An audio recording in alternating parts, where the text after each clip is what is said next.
Welcome everyone to the midweek Moistski news for September the 9th, 2020. Before we get into the 4 subjects I'd like to discuss, PMQs was on today. Do you know what that means? You're right. It's time to start streaming! Yes. Tonight, 7:30 PM GMT, I will host a PMQ response stream. I'm then going to stream on Twitch afterwards for a bit of fun. But mostly so we can have a little laugh at Keir Starmer, Ian Blackford for lying and calling the PM a liar in Parliament, and of course mocking Boris wherever he makes a mistake. So to the first subject, we're going to go to Brexit. You noticed in the title, Brexit, EU hypocrisy and coronavirus. And yet I've got 4 subjects. Well, 2 to 3 of them all tie in with each other quite handily. Dominic Raab has accused the EU of double standards, along with warning the EU that we will not haggle away sovereignty for a trade deal. This came courtesy of a Sky interview because this week we're going to have crunch talks and negotiations, which are amusing when you think about it, because it now all boils down to 2 issues. 2 issues that are freely ours, but the EU would like us to obey them on it anyway. Because, as is well established, when one leaves an agreement, they must also obey the agreement after leaving. Right. It is widely believed that at present, the chances of a deal happening, and this comes from Downing Street themselves, is around 30 to 40%. And for the sake of it, the full quote of what Dominic Raab said was that the government wants to strike a deal with the EU, but it could not be based on double standards.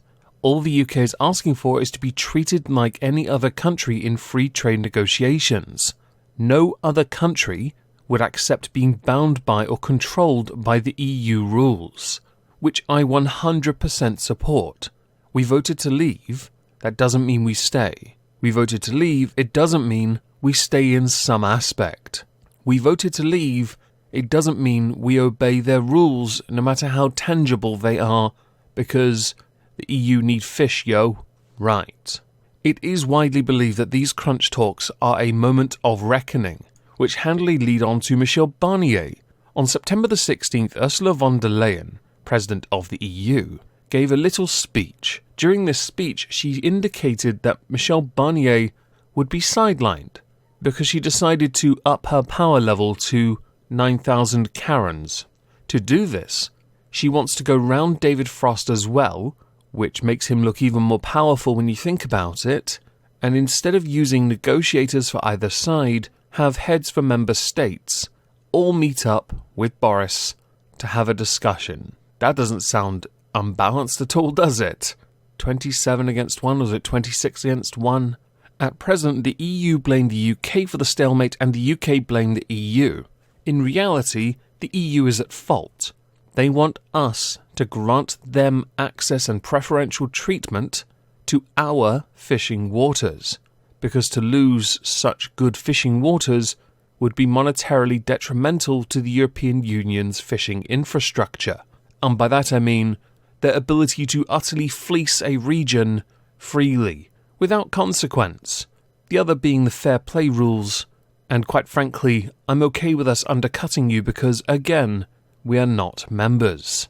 You don't get a pass from this, because we were once, in bed, yo, swag.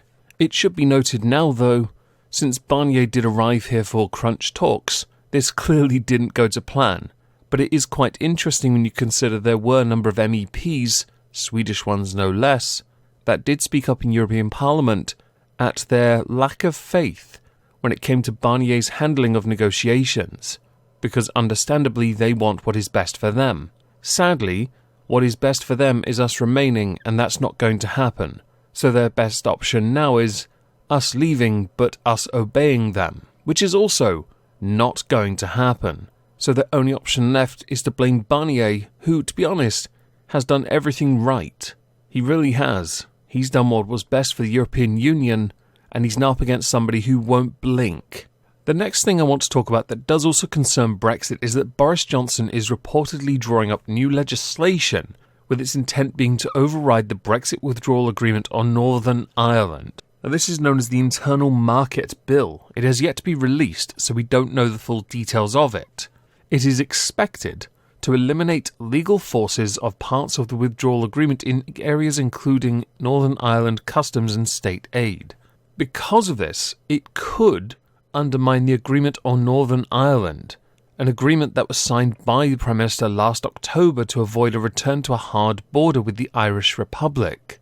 The government believes it is to protect Northern Ireland's place within the United Kingdom. However, a number of MPs have taken great issue with this. The SNP, during PMQs no less, believed that they were raiding state aid that would be earmarked for Scotland. Others believe, and rightly so, that from a legal stance internationally especially, you can't actually do this. So this could well go nowhere, because to do so would mean to break the agreement, which has already been signed. Looking for loopholes, though, I'm sure they'll find something. The final thing I want to talk about is coronavirus. Well, not quite that. More like how it's impacted people. Myself being self-employed, I was adversely affected. Therefore, I was permitted to apply for a self-employment income support scheme grant twice, and I was successful in getting these because at the time during both payments, I was not working. Therefore, I was eligible. The money, to be honest, didn't cover the losses. It really didn't. However, I accept that only last year was a really good financial year and it wasn't included. Much sadness. I also accept, being self-employed, it is a tad trickier to work out what someone should be entitled to when many others through furlough schemes got so much more. The government spent in total £35.4 billion on this self-employment income support scheme. That is a lot of money, and understandably that's going to hurt us at some point in the future. Now, would anyone like to take the opportunity to take a wild guess how much of that was fraudulently claimed or paid out in error? The answer, if you've got it already, congratulations, is $3.5 billion. The Public Accounts Committee estimated that 5 to 10% of furlough cash had been wrongly awarded, with a spokesperson for the Treasury pointing out that this could be deliberate fraud or error. The same Public Accounts Committee estimated that £30 billion in tax was lost in 2019 due to taxpayer error and fraud. That's a lot of money. Taxation is theft anyway, isn't it? I'm of course making that joke for those who will undoubtedly say it anyway. But if we're going to pay tax, can we make sure people pay it correctly? Because seriously, I like my roads. To me, this last one's a bit of a weak one. But it's interesting to me to see how many people have managed to get away with it up until now. No doubt they will investigate and claim much of it back. However, most of that will probably be spent on those investigating it. So there's no real winner here except for the person who fraudulently claimed until they're caught. If they're caught. With what we've discussed today, I'd love to know what you think. So please do let me know in the comments down below. If I don't see you tonight for PMQs, have a great day. Thanks for listening.